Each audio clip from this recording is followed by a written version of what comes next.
Hi everyone, my name's Jane Leckert, and I'm going to be talking to you today about why it's important to portray your true, honest self with others. If we are not honest in our portrayal of our innate self, we do not allow others to authentically know us and interpret who we are as human beings. We all have the ability to create the image of ourselves that reflect what you'd like to be, rather than what you are. Although this portrayal often leads to a misconception of your true identity, it can also hurt you internally and through your relationships with others. If we are not genuine in our interactions with others and consistently alter our identity to fit the specific situations we are in, we can begin to be viewed as superficial and deceptive. If others start to catch on to this behavior, it not only will impact our relationships, but it will impact the very person that we are trying to be. How we interact with others is very important to who we are. Interacting with others is a vital part of human existence. All humans interact with others, whether it be through communications, whether it be through actions. We all interact with human beings on a different level. How we communicate with others defines the meaning we wish to express in our situation. When what we say isn't truly what we mean, we are being dishonest. When we interact with these others, we are creating our individual identity that we want others to know. Why wouldn't we want to be real? Why wouldn't we want those authentic relationships? The truth is most people are afraid to be who they are because they're afraid of being rejected. Rejected for their ideas and rejected for being who they are. If we live our lives deceitfully and purposely manipulate our communications of information, behavior, and image in order to lead another person to a false identity in who we are not building authentic relationships and instead creating a false sense of identity with other people based on our own personal agenda. There is many things that create an individual identity and impact how we identify ourselves. Through our dimensions of our identity, we are able to create the person we want to socially portray to others so that all the things you think, say, do are all under this creative power. And once you do them, they define who you are to the outside world. It's very important to remember that who you are is being portrayed to the outside world. When you manipulate that portrayal, you are manipulating the perceptions that everybody is getting. Two main dimensions are the subjective dimension, which is how we personally see ourselves, and the ascribed dimension, which is how others see us. Through these two main dimensions, there are other additional layers that interact simultaneously, that although often viewed independently, but these layers interact together to define who we are. These layers are the personal layer.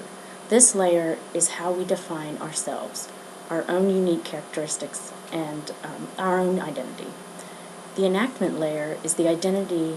Our identity is communicated through what we do and what we say and how we act with others. The relational layer, which is often the most complex layer, is how we attach our identities within a relationship. We can attach our identities in a relationship in several different ways.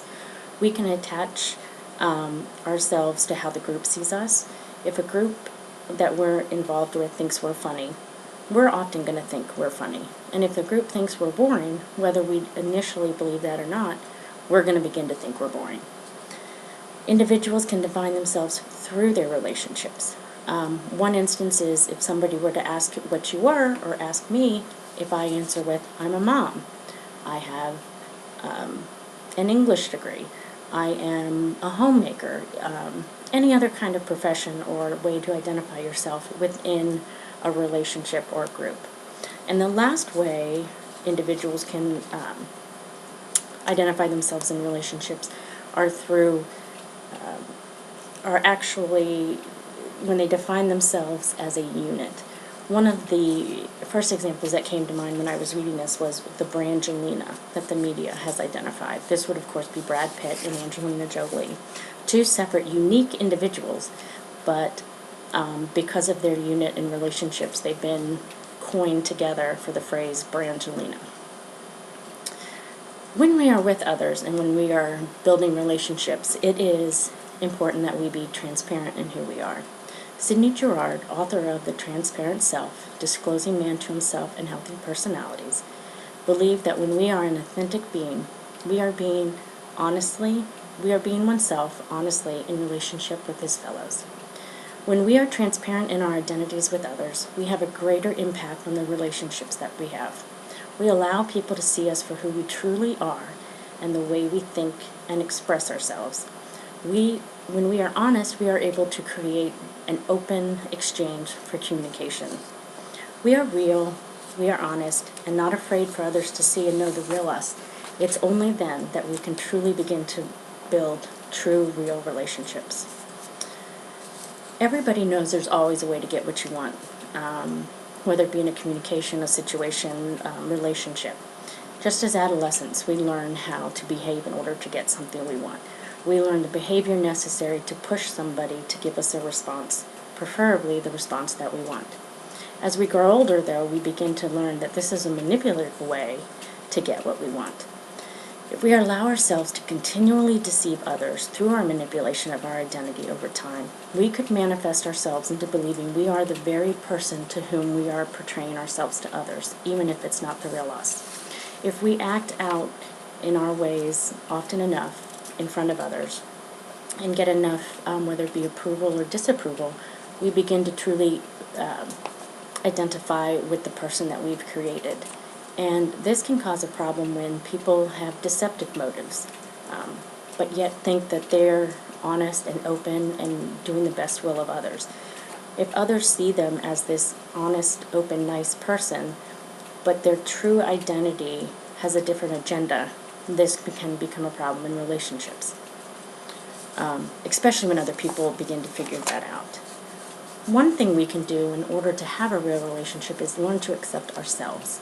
And in order to begin to have these relationships in genuine respect for individual differences, we need to shift our perspective so that our life will begin to exemplify our strengths rather than our weaknesses. We need to be proud of who we are and what we can accomplish and what we can provide to others to truly be our genuine selves. We must not look to others to fill our sense of self, and instead look at our own thoughts as valuable attributes and innate qualities that we were given by God to share with other people. We as human beings must not look to others to fill our sense of self. We need to look within ourselves to discover our true identity. We all possess unique qualities and characteristics that define and create who we are. And when we do not acknowledge or appreciate those, and we act in our own way, in our own mind, in our own portrayal, we are deceitful to both ourselves and our real relationships. And in order to create the real relationships that we all want in life, we must be willing to let go of what others know for us. We must be willing to let others know who we really are as God crafted us to be. If we cannot be honest with ourselves, who else can we be honest with? The first step in building an authentic relationship is being authentic with yourself, and everything else will flow after that. I hope you all have enjoyed the presentation and enjoy many authentic relationships for yourself. Thank you.